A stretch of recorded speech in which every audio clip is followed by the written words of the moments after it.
ఏ దేవుణ్ణి పట్టుకోవాలి అని చాలామంది ప్రశ్నిస్తూ ఉంటారు. అందరు దేవతలు కలిసిన ఏకరూపం దత్తాత్రేయ స్వామి.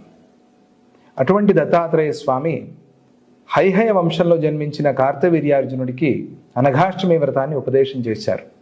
ఈ కార్తవీర్యార్జునుడు చేతులు లేక, అంటే చచ్చుబడిపోయిన చేతులు, చచ్చుబడిపోయిన కాళ్ళు, నడవలేడు, ఏ పని చేయలేడు. కానీ యువరాజు. ఇటువంటి వాడికి తమ గురువు గర్గ మహర్షి దత్తాత్రేయ స్వామిని పట్టుకో అని చెప్పగా వెళ్ళి సహ్యాద్రిలో దత్తాత్రేయ స్వామిని పట్టుకున్నారు. అప్పుడు దత్తుడు, నువ్వు అనఘాష్టమి వ్రతం చేసుకో, నీకు సకల సిద్ధులు అవుతాయి అని చెప్తారు. కార్తవీర్యార్జునుడు వెళ్ళి ఆ దత్తస్వామిని సేవ చేసుకుని అనఘాష్టమి వ్రతం చేసుకుని సిద్ధులు పొంది సహస్ర బాహువయ్యాడు. 1000 చేతులు వచ్చాయి.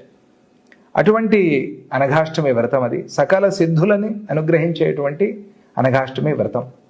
అనఘాష్టమి అంటే అష్టమి రోజు చేసేటువంటి వ్రతం కాబట్టి అనఘాష్టమి. అనఘ అంటే పాపాల్ని పోగొట్టేటువంటి దత్తస్వామి.